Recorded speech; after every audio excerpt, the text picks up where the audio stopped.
All right, friends, welcome to Bitcoin Builders. How you doing, guys? Doing Doing great. great. Thanks. Yeah. I'm super excited. This is something that when I first started doing this show, I had in mind was the type of thing that I wanted to do, which is have friends and kind of step into a guest host role. And George, you get to kick that off. So I think as we get started, first quickly introduce yourself, and then Nifty here was your first thought for who you'd like to have join you for this. So maybe you can also introduce our other illustrious Yeah, that guest. that might surprise Nifty, honestly, but we're good friends, I think, in like the Bitcoin sense of the word, and outside Bitcoin. But I'm George Kaludis. I work at CoinDesk. I used to work in banking back in the bad TradFi world. I worked in investment banking for 5 years. I was a math guy. I studied math at Davidson College, and then I discovered Bitcoin from my dad. My dad thought it was an awesome thing. I'm Greek, so Andreas Antonopoulos. Whenever you see another Greek person in something you're interested in, it's like mandatory. It's a Greek person to just dive right in. And thank God Andreas is like one of the best advocates for like being reasonable. As we know in Bitcoin, there are a lot of unreasonable people. He's reasonable. He basically orange pilled me, and then I joined CoinDesk in 2021, which is crazy. It's like 2 years ago. Wrote some research, write some columns. Now I have a podcast, kind of. It's fun times over there. But anyway, that's sort of me, and no one really wants to hear me talk because we have NiftyNei with us. Hey, Nifty. So Nifty is a Nito Bitcoin dev. She's really actually a Lightning Network dev. She used to work at Square, if I remember correctly. You were doing back-end work for their Bitcoin engineering team. But then you went over to Blockstream and worked on C Lightning or Core Lightning. Or Core Lightning, which is an implementation of the Lightning Network. But the coolest thing that I think she works on is this thing called Base 58, which is an educational company which puts on... Sorry, my voice is really weak right now. Sorry. Give me a second. Sorry. One of the cool things that she works on is Base 58, which is an educational company which puts on the BTC++ conference. There's a lot of cool workshops, things like that. Nifty is also like a vampire. She's lived 3 or 4 lives. I swear, like you can go stories with her forever. She knows a lot of stuff about a lot of stuff. We can venture to call her like a Renaissance woman, but without the banksters backing her, which I think is a pretty cool way to think about her. Anyway, Nifty, welcome. Welcome to Bitcoin Builders. Hey. Yeah, thanks for having me, guys. This is really great. I'm very honored to be one of your first, maybe not first, guests. You are officially the first of this sort of the guest hosted format, and the show's only been around for a couple months, so among the first cohort in general as well. Cool. Super exciting. Yeah, I think you had Evan Kaludis on, who's like not related to me at all, but somewhere down the line we probably are. It's a strong last name. That's right. Go back to Aristotle That's right. or something. That's right. Well, yeah. Right. Awesome. Well, let's start. George, you kind of honed in on Base 58 as if not the most interesting thing, one of the most interesting things. So Nifty, maybe let's talk about Base 58, what it is, where it came from, and we'll take it from there. Yeah, let's talk about Base 58. So this is a project I started about a year and a half ago. And it actually started kind of just from like a group of people I was hanging out with, devs and more technical Bitcoiners in Houston. I was at the time still sort of today, working on a technical textbook about Bitcoin, like technicals, basically. It's everything that, like, as a developer getting into Bitcoin, it's like the resource I would have wanted when I got into doing technical Bitcoin stuff. So it didn't exist. I started writing it, and then that was going slow. So I started teaching my friends. So every Tuesday we'd get together, and like I would go through another section of the book the draft that I had of the book. And eventually I was like, I bet there's more people out there that like me getting a book done is like taking forever. Let's like not wait until the book is done. I could just start doing classes online. And so we launched last year with a 6-week online class. It was like twice a week at the nights. It was a lot of like me. I think it's like the early classes were super fun. And I mean, I think they're still pretty fun, but like it's a lot of me in a terminal. So I would like literally like pull up a text document and a terminal on my laptop and then walk through like byte by byte how Bitcoin transactions work. And it's like a lot of me just like putting bytes together in a text document and trying to see if it'll work using like Bitcoin Core. So it was a lot of fun because like sometimes things would break and like I would like it's kind of like watching someone live code for like an hour and a half, like entertainment. And then be like homework once a week kind of thing, where you like try and repeat the same thing at home kind of thing. Yeah, so sort of just kind of started as like, you know, homegrown backyard Houston hangout, and then evolves this online, like come watch Nifty, like try and make Bitcoin transactions work by hand. Like, can't you do it, TM? So that like, you know, there were a lot of like we would make it work every class, I think for the most part. There might have been only one class where I had to like come back the next side, like, okay, here's the working way. Like here's how it actually works. But I think it made it like really exciting, right? Because it's like live. It's like, yeah, it's like kind of like watching like a professional athlete like trying and like do like 10 free throws in a row kind of thing. And so like I think one thing about the way that Base 58 works is like people say it's like inspirational, right? Because you can like and make it seem like it's like you can like take bytes and put them together and build Bitcoin transactions. So it's like really like a really kind of low level, but hopefully we're trying to make it like seem more accessible than it is currently.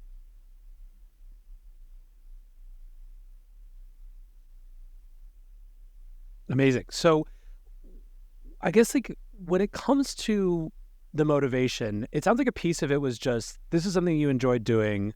There were other folks who you felt like would enjoy that experience as well, you know, connect those dots.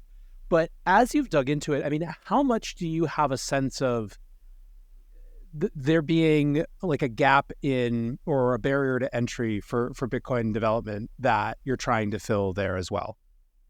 Yeah, that's a great question. Yeah, I think it's one of those things where if you're trying to get into Bitcoin, there's like a lot of stuff. There's more stuff these days than there were like 2 years ago when I started doing it. But I still think that like there's not a lot of like really good information or like just like really like well written or like well organized like coursework, if that makes sense. That like, okay, I just want to know how Bitcoin transaction works, right? Like what are the parts of it? Like how do the scripts work? Like just walk me through like the basics. Like that outside of base 58, I keep like looking at other stuff. Like that like hands-on practical like nuts and bolts, like what's actually going on. Like I think we're still the only content that does that. Like there's a lot of like other great learning resources that I think start at different places. So Chain Code has like a free seminar that they do, like a fellowship for like Lightning stuff for like a Bitcoin main chain. But they talk about like 51% attacks and like what is the you know, just kind of like how does like the block work kind of more at the theoretical level, or like what would you get at like a seminar class? And so it's a lot of reading and stuff.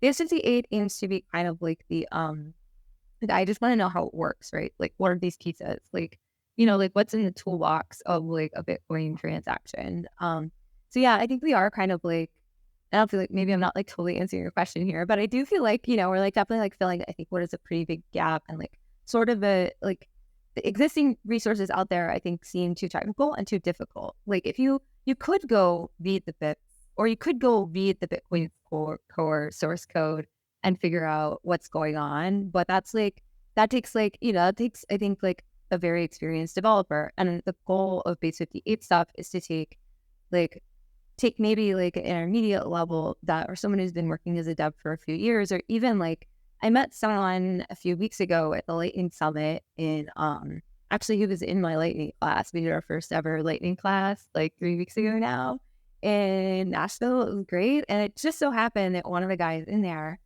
got his start doing developer stuff by taking the Base 58 online class. And he ended up having to, because I don't actually teach programming in the Bitcoin dev basics. I kind of assume you know how to program or you can learn it elsewhere.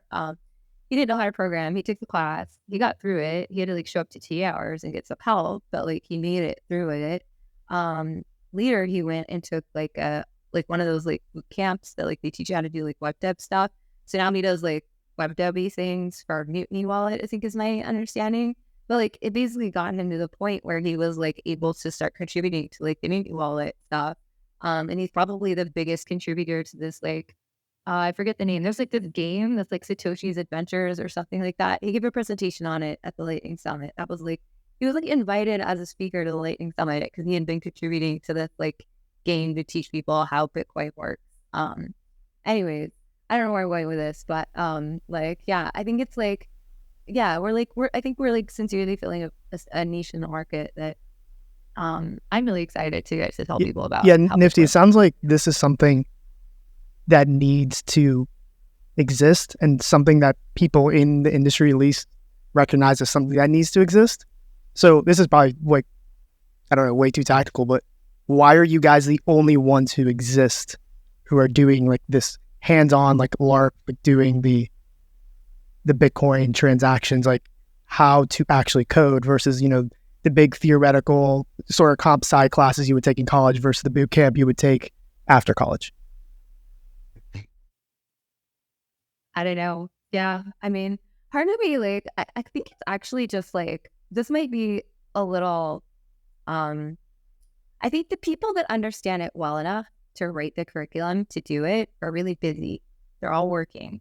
They're working on building Bitcoin. They're working on the thing that they think is the most exciting and the way that they think they can contribute the best to the ecosystem, which is by like writing code and building out new parts of the protocol.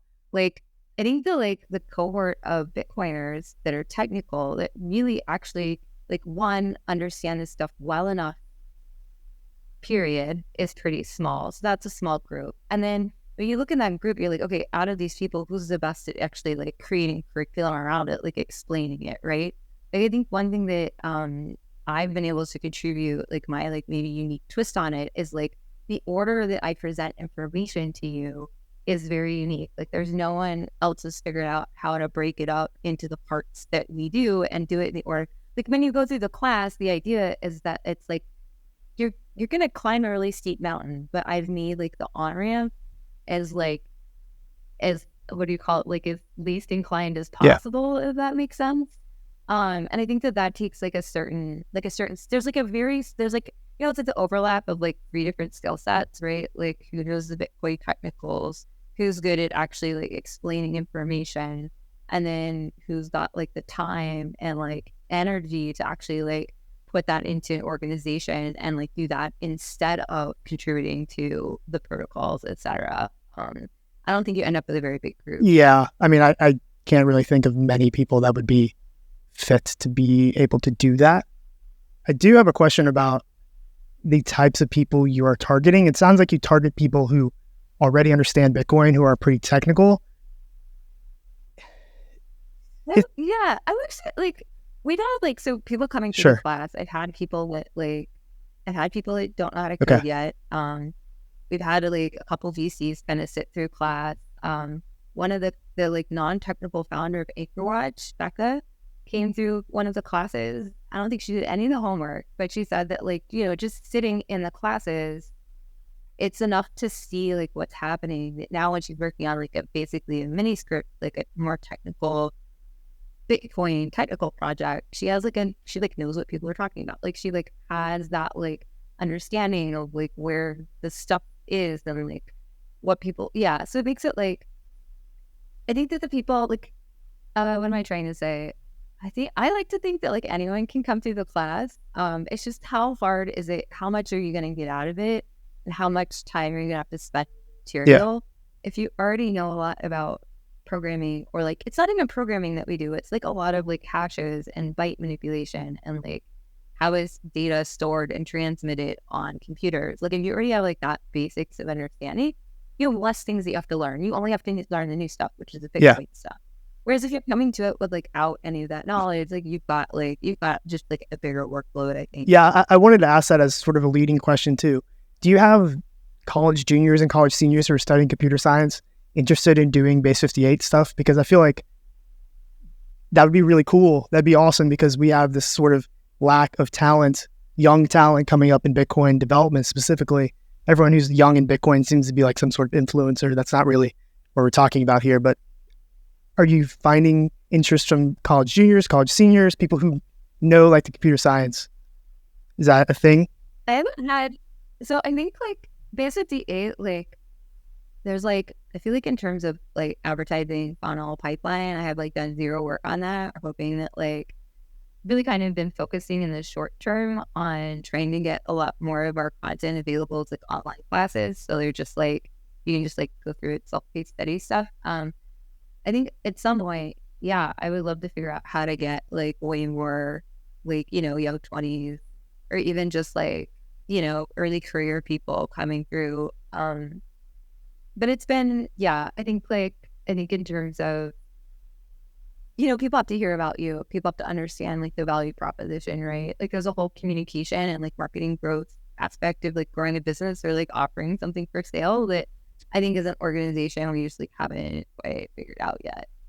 But ideally, yeah, I would love to see a lot more people at like or the stages of their career coming through. I was going to ask a follow-up question that's like, the follow-up question I wanted to ask is something that feels like it's 2 or 3 steps too far ahead, but I'm just going to already offer my first roadblock to targeting juniors and seniors. And we're talking about talented people wanting to work on Bitcoin, but you want talented people to work on Bitcoin, but you don't want half-rate programmers. If, I don't know, say MIT, the best programmers from MIT, they're going to want to go work at Google and make $250,000 a year. They're not going to go want to go work on Bitcoin Core and get yelled at by people on Twitter. How do you?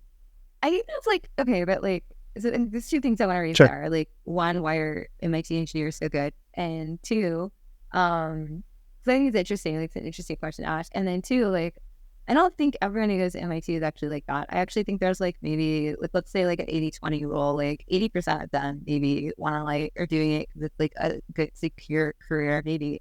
But I definitely think that there is and there has been, and like, I think there always will continue to be a set of very smart, talented engineers and people like across the world that like really care about open source software. They really care about like the technical challenges and like the actual work that they're doing above and beyond like what it happens to be like personally benefiting them in a bank account sense. So like I think there's always going to be like engineers like of an amazing caliber. And I would say that even though I think the ones of the best caliber tend to be the ones not really wanting to go to Google anymore. The ones who want safe careers end up at the Googles or the Facebooks of the world, but like those guys aren't really like they might end up there because they're doing interesting work, but I don't think it's just because of the salary. And so as long as I think in Bitcoin, we can continue to prove that one, there's a really cool, good ecosystem of interesting, smart people working on interesting, hard problems, I don't think we'll have difficulty continue to recruit talented people. I think it's just like, I think we have had like a really hard problem in terms of like the last few years. And this is actually like one of the reasons they started Bitcoin Plus Plus, which is like a technical dev conference, is because I think like the narrative around Bitcoin for like probably since like 2019 to like up to like I think like middle of last year or so was really like, oh, Bitcoin's done, Bitcoin's boring. All the smart devs are leaving Bitcoin. Like I think people kind of forget about this, but there was like a time around like the middle of the pandemic or so where it was just like, nah, man, like, no, all the fuddy-duddies are like doing Bitcoin stuff. Yeah. Like, if you're smart and you're a hot shot and you want to do cool stuff, you're going to go work Solana. on like something else. Yeah, you're going to do Solana. Like all the hot shot devs are like, Bitcoin's like old school and like whatever. And I was like, that's not true. Like, that's like, there's cool, interesting work happening on Bitcoin. It's just not ending up in like whatever the discourse is. So like, I was like, okay, I'm going to get all of the cool people I know that are doing stuff to a conference. And we're going to record it, and we're going to all like hang out, and we're going to start building like a community of cool, fun, like Bitcoin hackers doing like hackathons and like, like building community of cool people doing cool things because they exist. It's just like, I think like the mainstream narrative, like I just, yeah. You also have a lot of, so the interesting thing, one of the ways that I would characterize things evolving right now is you have a number of different pieces that are converging to create a broadening or an expansion of the people who are working in the Bitcoin space. One of them is a narrative shift, like you said, like you kind of once once it is disproven that everyone's going away, that narrative, it has to change fast, right? It's the same way that Bitcoin, from a kind of a broader like asset class perspective, every time that someone calls it dead and it doesn't die, it gets stronger, right? Because it's sort of, you bounce off the bottom. So that's one piece. A second piece is more, frankly, a growing funding ecosystem for startups, right? So to the extent that I think that you identified it absolutely correctly, that people who are going to Google are optimizing for safety and security, right? Like they're taking the sort of high floor but limited ceiling of that salary, as opposed to the like non-existent floor but unlimited ceiling of kind of startup fame and glory. There's a shitload of people, especially who are young, who just have the ability to prioritize different things. Up until the last couple of years, you hadn't had a robust Bitcoin sort of specific funding ecosystem. And it's still very nascent, obviously, but it exists in a way that things didn't before.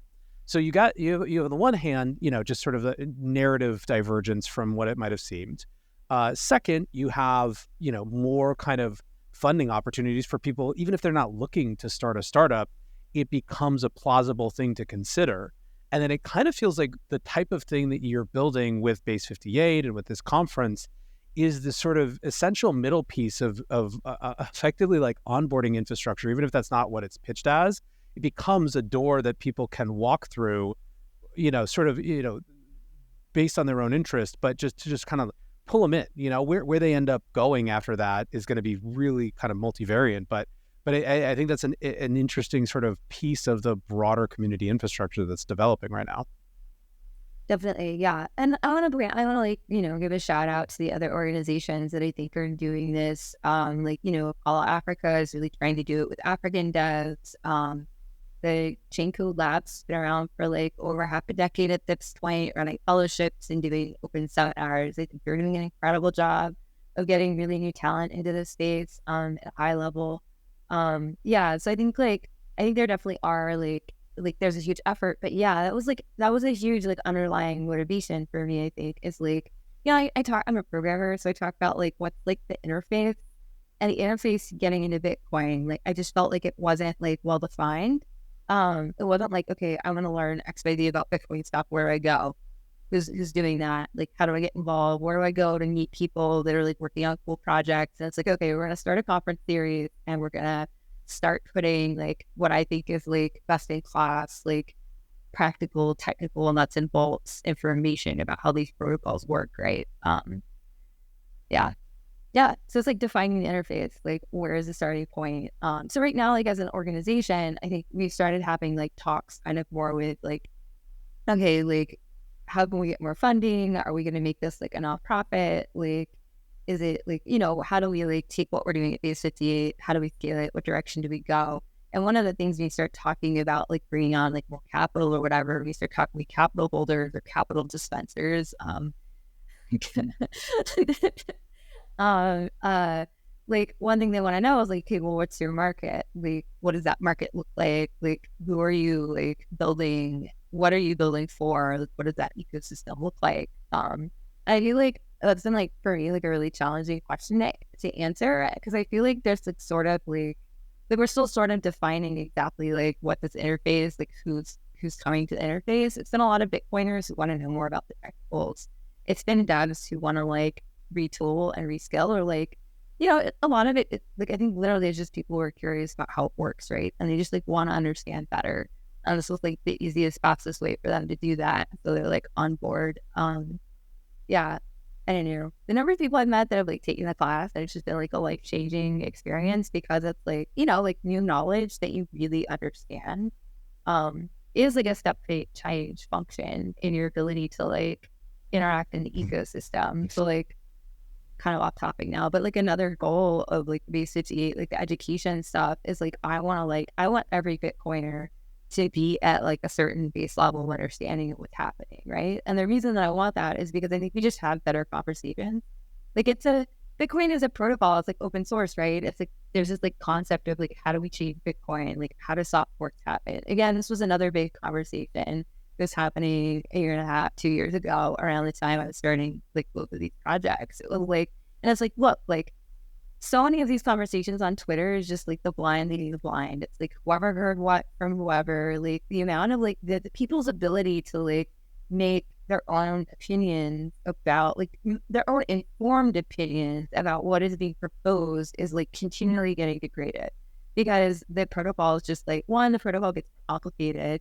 Two, the people who really understand it like kind of fall out, or like, I don't know, maybe they got super wealthy and disappeared to like an island in the middle of like, I don't know, the South Pacific. Like, so there's like, I think there's this ongoing thing. If like we want Bitcoin as a ecosystem to exist for the next 20 years, what kind of vehicles or like interfaces are we going to need? Well, we're going to need a lot more people to really understand what's going on, why the protocol is the way it is, like what kind of like history did we take as a protocol to get here, how we're like, and like we need a lot of people in the ecosystem that know that, so when like new people show up, they can explain it.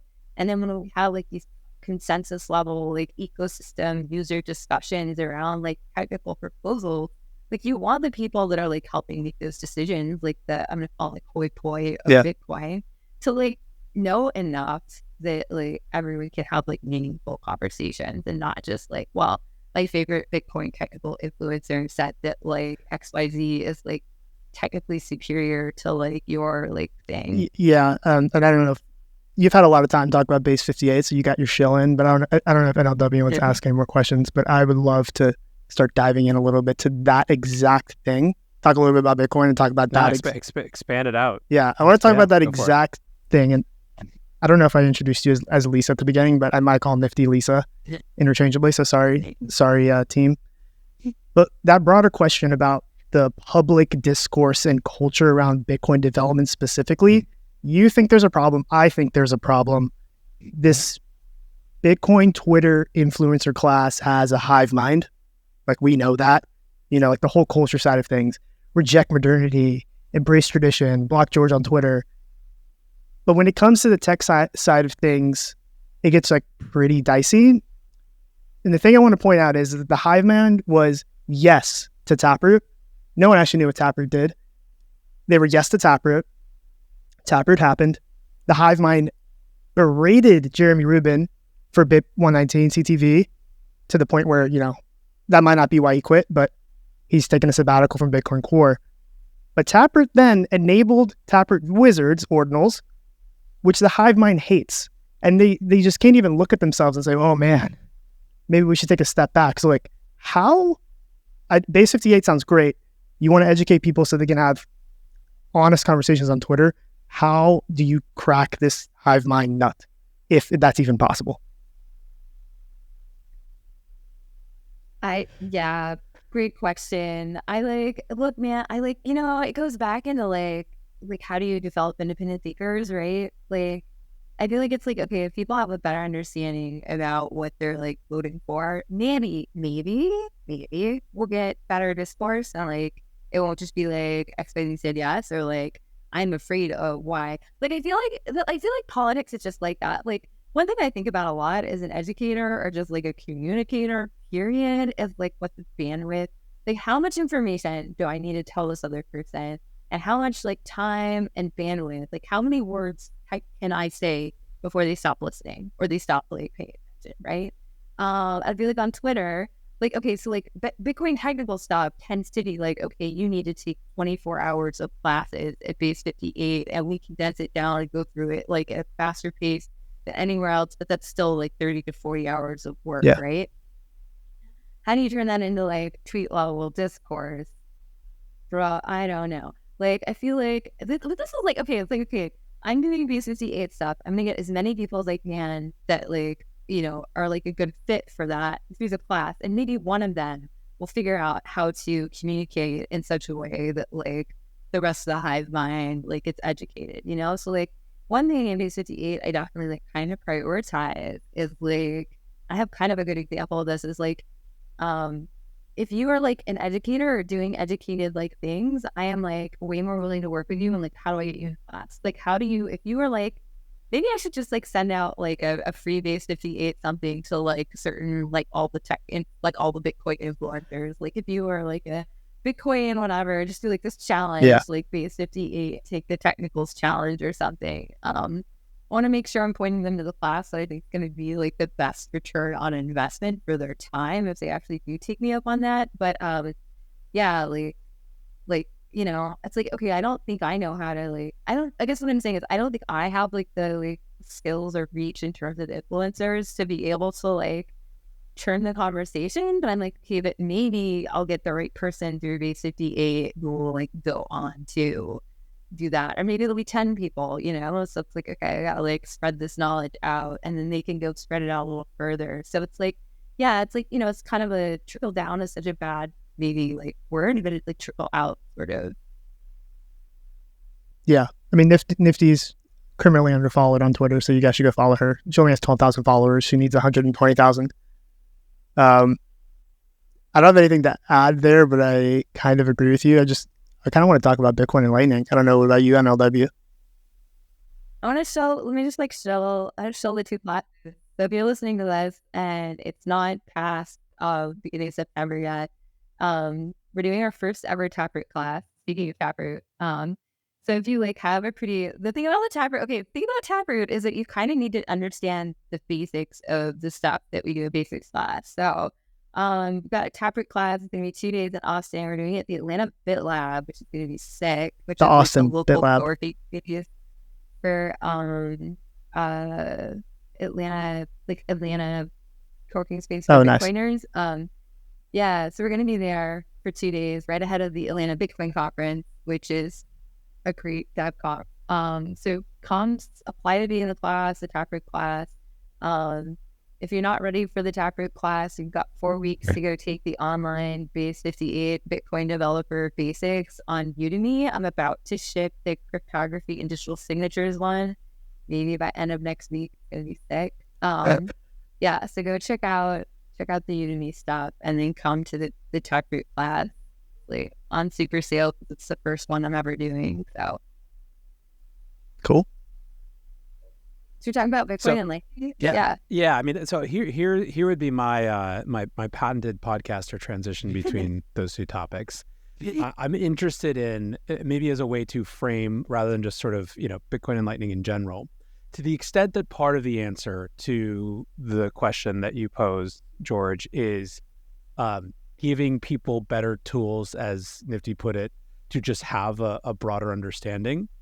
What are the things going on in Bitcoin or Lightning development right now? Be they specific things that people are working on, or specific questions that people are debating that are actually relevant for sort of a broad audience to understand, have a stake in, be colloquially familiar with, even if they're not, actually, pushing code and trying to solve them. Yeah, that's a great question. I feel like there's as a Lightning dev, there's like a proposed soft fork. So this is there's things at layer 1 that I and Lightning dev, spec dev really think we need to get happen for very important spec protocol reasons, right? And that is a soft fork that enables us to do L2. I think that currently the best contender for that is something called APO, or any previous output. I think it's BIP 118. Yeah. And I think there's so much discourse going on right now about what the next soft fork should be. Should we have one? And I'd be like, okay, one, if everyone really understood what's going on with Lightning and how L2 fixes it, I feel like there would be not end of conversation, but tomorrow people, I think the impetus to get that soft fork done would go up 100x, because of what a huge and enormous benefit it is to the Lightning protocol. It lets us do it reduces the complexity in the protocol 100-fold, and from I am a investment advisor who wants to get returns on Bitcoin, so I'm want to invest funds in opening Lightning channels. It removes an entire class of funds risk. Right now there's an enormous class of fund risk in opening Lightning channel, holding funds in a Lightning channel. And this what we need a soft fork on Bitcoin to fix it. And if we fix it, we'll remove an entire this entire class of risk of losing all your money, basically. So why is it contentious? This is APO, any prev out, right? Why is it so contentious? Yeah. I think the thing that's contentious about it is that there is another proposal that was made that basically kind of like, I think they start, okay, so it's contentious in the sense of like, we have options, which options do we pick?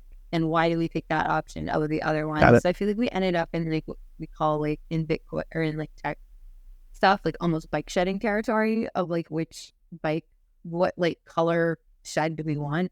And why is blue better than green? And like, are the flavors or like, the like light reflective properties of blue going to like keep the shed 3 degrees cooler than green, etc. And then there was this whole thing about like, well, is APO, if we're doing APO, should we do something else? Like, should APO be the only one? And so you kind of like, we just ended up and I think we're still kind of in this like place where there's just this like really large, it's just kind of like, it wasn't originally a very large design space. It was like, we're going to make this one change and it's going to like really unlock a lot of nice things for Lightning. I think it ended up, someone realized you could do something called covenants using APO. And then all of a sudden it was like, now we have to talk about covenant design space for like years. Yeah, don't say the covenant word around Bitcoin people. Yeah, I was trying to say, I don't know if you noticed, but I was like, definitely not mentioning that one. Could you like, you're an educator, in one sentence tell me what APO actually is? I'm like kind of there, but I'm not quite sure I know what it is. Yeah, if you could. If that's even possible. Yeah. Is it? This is a good question. Funny because I'm working on this stuff that sort of pre-explains this in my class right now. And the digital signatures class. So it has to do with digital signatures. APO changes what kind of information you're putting your signature on. So like when you have a Bitcoin transaction, usually you sign them, like you have to make a signature and then you can like spend the Bitcoin. Whenever you make a signature on a digital document, sorry, this is longer than the Senate, so I'm keep going. Whenever you put a signature on a digital document, it's like what's in that digital document. Like that's what you're committing to, right? And if anything in the document changes, your signature is no longer valid, right? APO takes like the standard contract for like a Bitcoin transaction when you're going to sign it, and it removes one piece of information. And that removal of that one piece of information makes those signatures like just way more powerful, more flexible, maybe. Is that more flexible? Yeah. So now you take that signature, and it's like the number of documents you could attach that signature to and have those documents be valid is just like a lot. There's a lot more. You should get a lot more flexibility with it. So let's do cool and interesting like protocol design things. Because now you've got like a way more flexible signature. But the discussion becomes, what else does it enable that might be bad? Right. Oh my gosh. Now we've got all this extra flexibility. Like, what portions can we make with this extra flexibility now? Do we really want to be able to do the splits on Bitcoin? We couldn't do the splits before. That seems like it could be painful and dangerous and might hurt people. So now let's talk about like, is that even a thing we want to enable? And like, if we're going to enable doing splits, like maybe there's a way we can enable splits that also enables cartwheels. Right. So then we can do splits and cartwheels. Whereas before, like literally all we could do is like, I don't know, like walk down a balance beam. Yeah. So then I don't know. Now I almost end up with like aesthetic judgments of like what's a prettier cartwheel. How to like, if you're gonna do the splits, how long can you hold them for? Like maybe if you hold the splits for too long, Coinbase can like lock all your money up into like a contract that you can never get it out of again. Those sorts of things. Lisa, you saying splits a lot and saying Lightning a lot makes me want to talk about Lightning, because you seem like everything you're biased, right? You like Lightning the most of everything in Bitcoin, it seems. And so Lightning, splits, what's the fun stuff happening in Lightning? What about splicing? I heard about this a couple of times from Dusty. You talk about that a little bit? Yeah. Oh my God. Splicing. I could say in splicing. So like splicing, in my opinion, is like the most exciting feature update to like the Lightning protocol since I started. That might be the first thing you've ever said to me ever when I met you 2 Miamis ago. Yeah, I think you were talking about splicing with maybe Christian Decker or something. And the first thing I heard you say was, actually, this is what it is. The sidebar is, you said something about splicing. You look up and I had a bunch of hair back then. And you're like, that guy kind of looks like SBF. And I was like, oh no. Anyway, continue. Splicing. Yeah. So like Lightning is like a protocol also, right? It takes a long time to change things because like you have a bunch of devs who like fighting about what color they're gonna paint the shed, who have to all agree on something. So it just takes a long time to like reach consensus among the devs. Anyways, splicing is a proposal to, or like I guess at this point it's like a shipped feature, which is very exciting. This is as of like a few weeks ago, really. You can now you can like touch splicing now, which is exciting. Really for a long time, it's just an idea. But then the general idea is that, and oh man, I think one of the things that's difficult about splicing, and this is why more people need to take the base 58 Lightning class, or like in general, is that in order to understand it, you need to understand what Lightning is doing.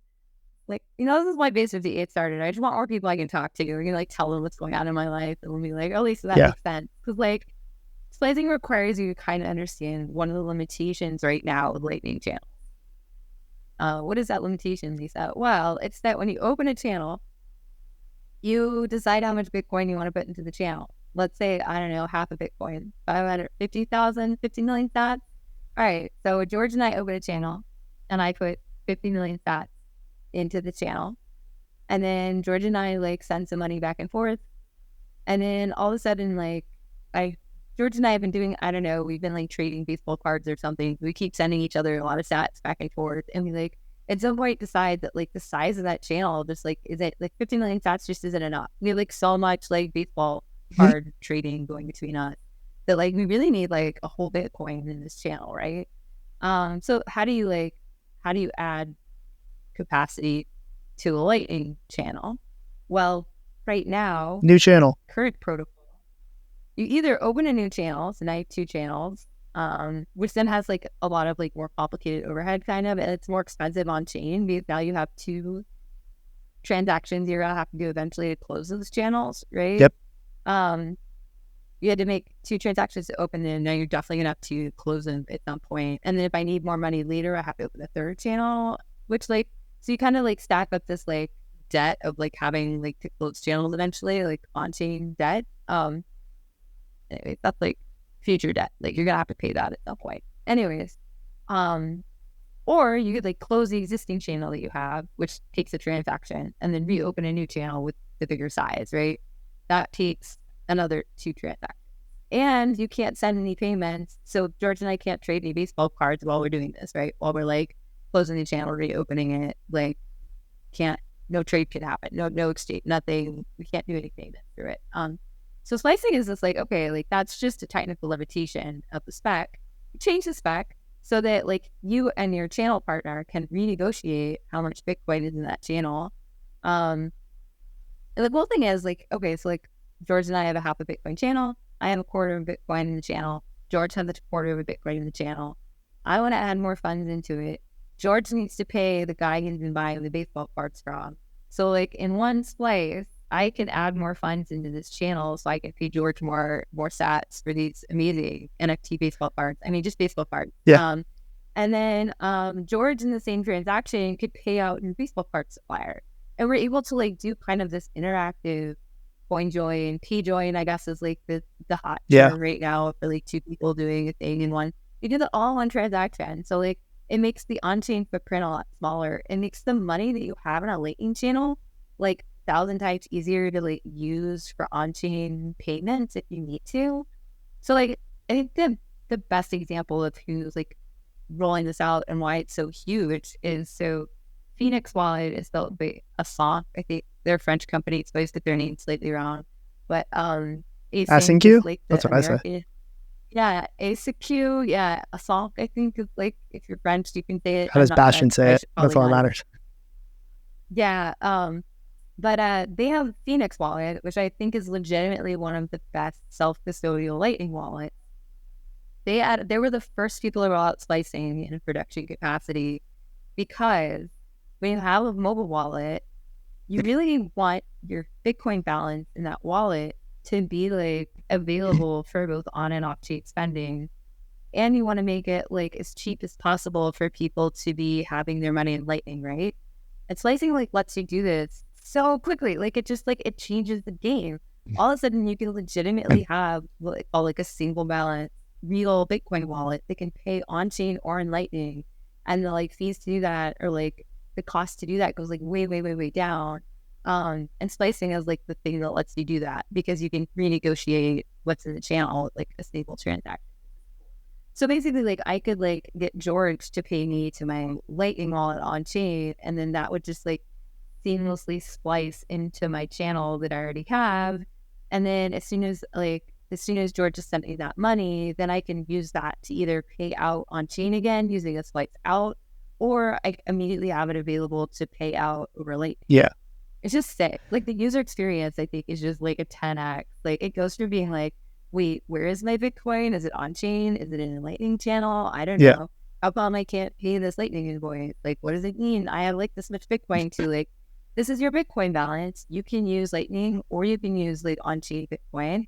And it's like all seamlessly done because we upgraded, we gave you like this amazing, like, I don't know, 10x like capability boost to your like Lightning channels. Yeah, I don't think we actually covered what Lightning really does. And I don't know how technical this crowd is, but the shortest definition for it that I use is that is how we're supposed to do casual payments that happen instantaneously and quick.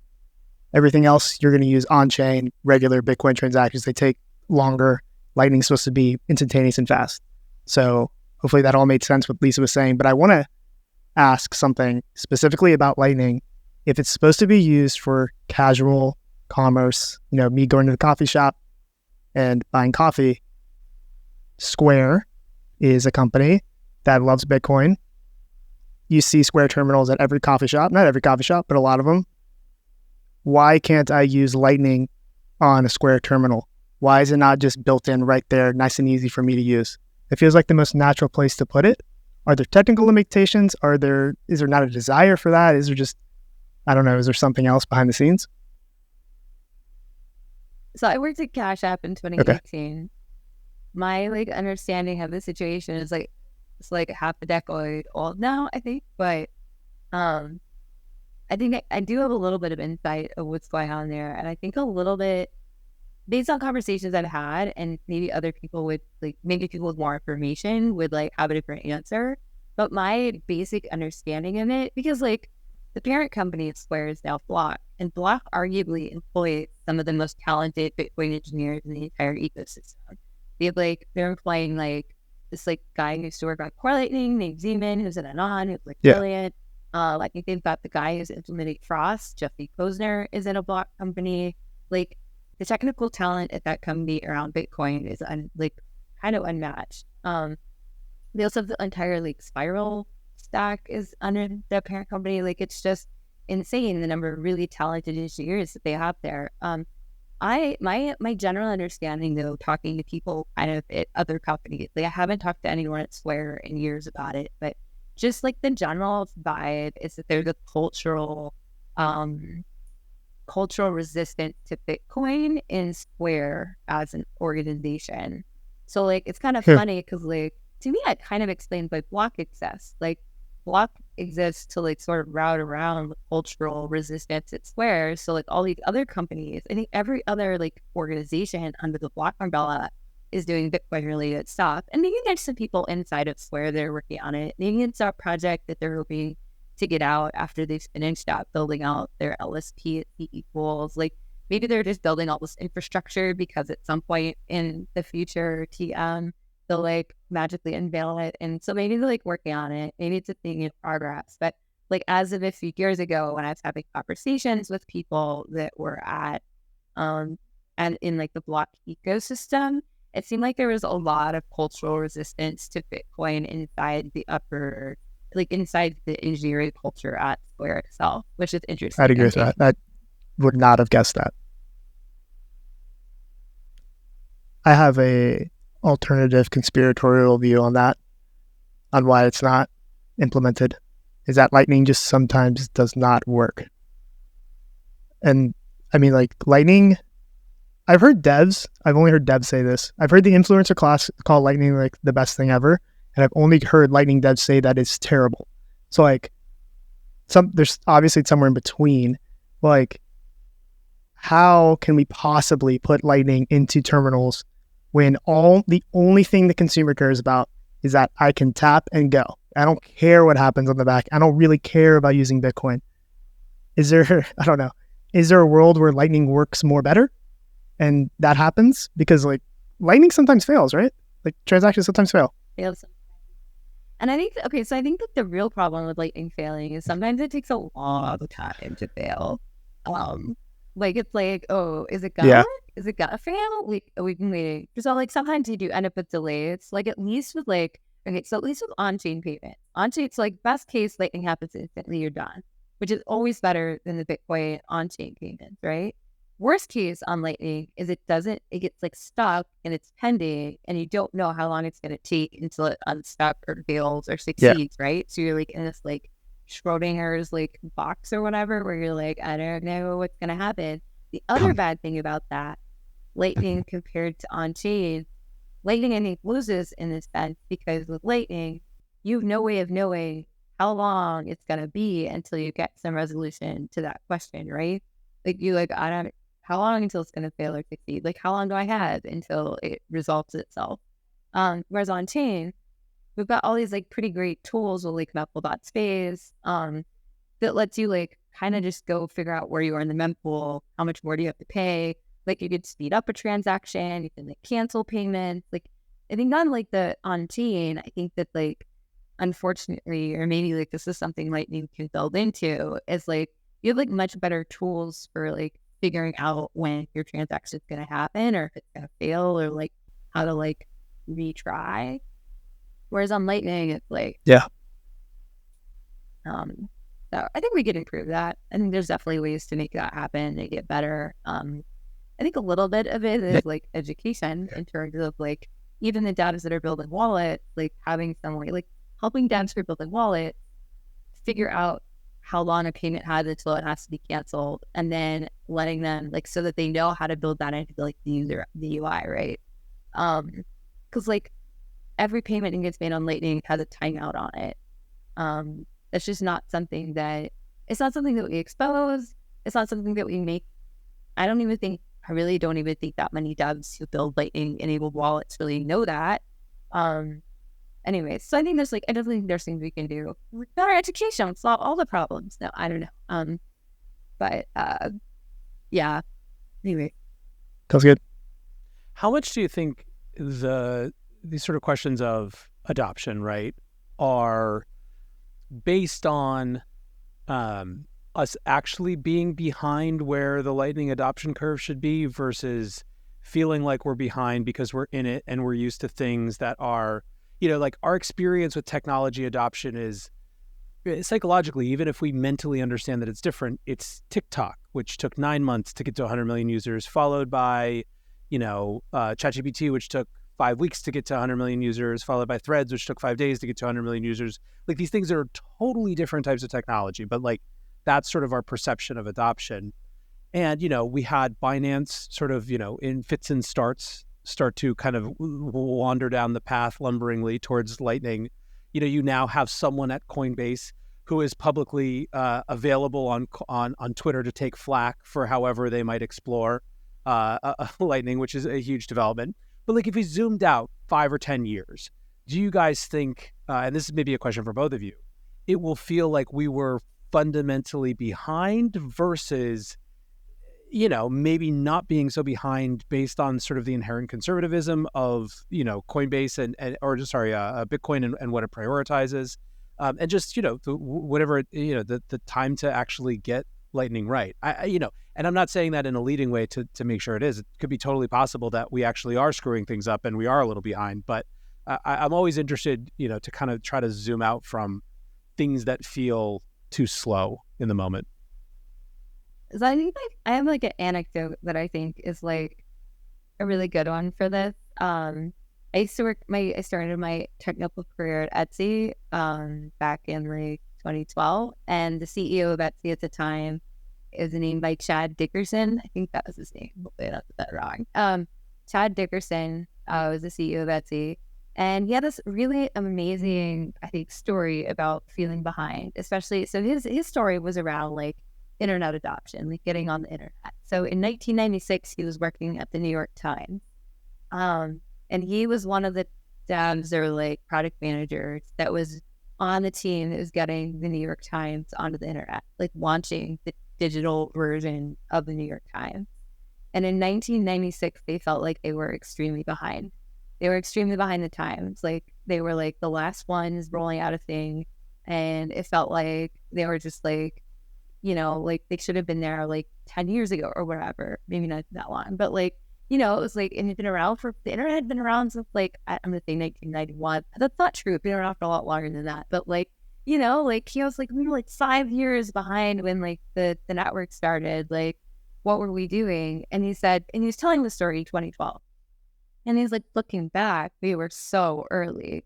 Like, we felt behind. We felt like it was like, it wasn't we weren't where we needed to be at the time. But now, like 15 years later, like, yeah, no, we were like we were at the beginning. So like, I think that like Lightning Network is a lot like the original internet, I think. And the reason I say that is like, it requires the same level of network adoption and like builders and like teams at companies to get inspired to like build out the digital version of their website on Bitcoin or, build integration into their website, like that sort of thing. So like, I don't know, like when people say we're behind the adoption curve, I literally don't know what they're comparing it to because I feel like we were way ahead of the internet. And like I really do think this is like an internet level challenge. Like you're literally taking people from using like centralized money systems or like, I wouldn't say paper money, but like, like existing banking, which is like a core part of how they communicate money, and asking them to use like a totally different channel and like totally change their behavior. And it's kind of like taking people off of like fax machines, Fed's fax machines, and being like, okay, like your money system is kind of like the fax machine, but like we're upgrading everyone over to like, the new version of internet money. And I think like, yeah, I think if you're not thinking about adoption on like the decade scale, if you're thinking that you're going to roll something out and like everyone's going to start using it in 9 months, I think, I do think you're just thinking on too short a time scale. It's like a classic Bitcoiner answer. I think I have a much shorter philosophical view on it all, is that if we were behind, then we would already be there. Does that make sense? Like if the technology was available, if everything was in place where this could be, our future state where everything's beautiful and amazing, we'd already be there. And so like we're exactly where we're supposed to be, right? That's a philosophical view on it. But I just believe in human ingenuity and we'll get there, right? So I don't think we're behind. I think we're good. Very philosophical, very, nihilistic, but, I actually think like the slowness, like the perceptive slowness means that we're building a stronger network, because organic growth is like the slowest kind of growth you can get for a decentralized project, right? Like it took a long time, I think, for people to find out about it. Actually, I think like a decade is actually really fast considering what kind of project it was. Like, I don't know. I think that if Lightning was growing faster than it is currently, or had taken off a lot faster, or even gotten a lot more money and people like into the system earlier, I don't think we would be building as resilient of a network as we're going to end up with. Because Lightning has to grow by new people adopting it, not by like one big player coming in. Right? Yeah. I don't know. It also might be an unpopular opinion to say this, but everyone has this like very heightened urgency around, we need to fix the money, we need to fix the money now, we need to fix the money now. But I think if you take a step back, we don't need to fix it right now, right? If that was the truth, then we're gonna have to like stock up on bullets and food, not Bitcoin. So I while it is an important thing people are working on, fixing the money, fix the world, the money's not actually broken in the United States, right? It's not like it is in Lebanon or in Argentina.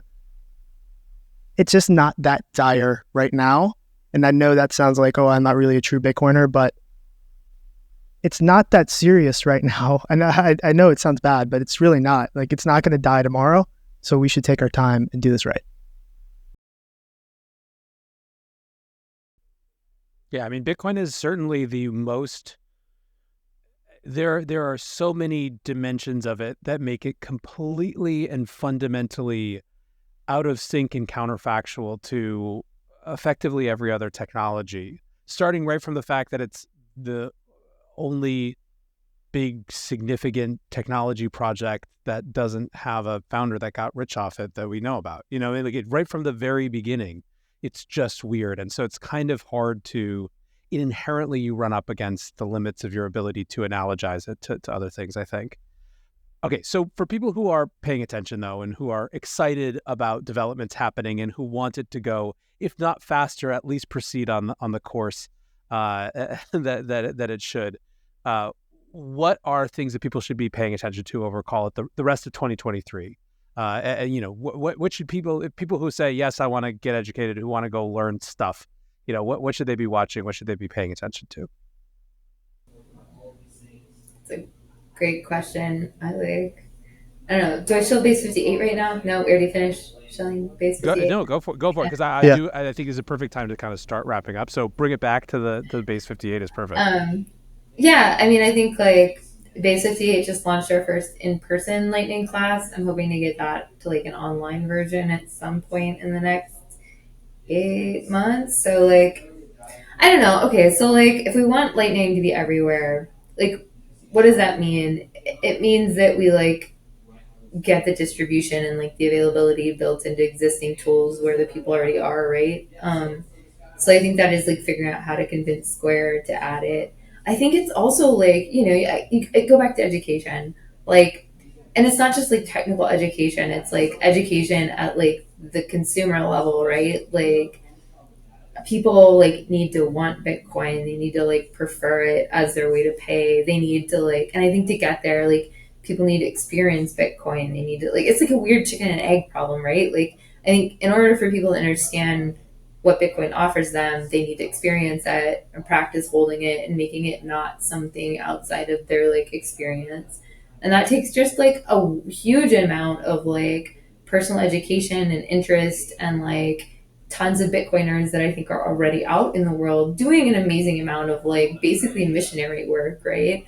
Telling people about Bitcoin, holding like, community groups that like help people figure out how to use wallets and do cold storage and like how to set up lightning wallets. And like I think that that's the kind of like grassroots organic like education. It's just like human to human. Like you almost need a personal, like you almost need to know someone who knows what they're doing so that they can help you get onto it and explain the benefits, etc.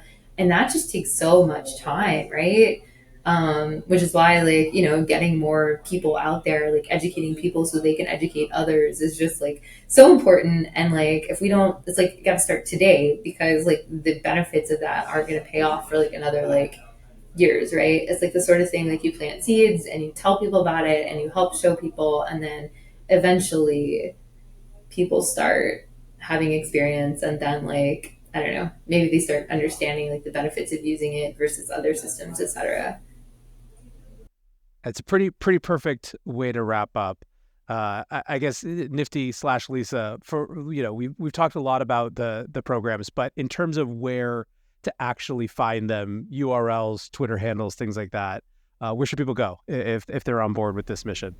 Yeah, find us so all of our current coursework, class schedule, like online classes, it's all on base58.school. So that's the internet side. And then we're also on Twitter at base58BTC. And then you can follow me on Twitter, help grow Nifty to 120K campaign going on here. Free follow today. I don't know. I'm at Nifty, NiftyNei. And if you got questions about Bitcoin, like, if you tweet them at me, I will tweet back. No promises that you'll like the answer, though. Amazing. Well, thank you so much for taking some time today. And George, great to have you here hosting. A lot of fun. Enjoyed it.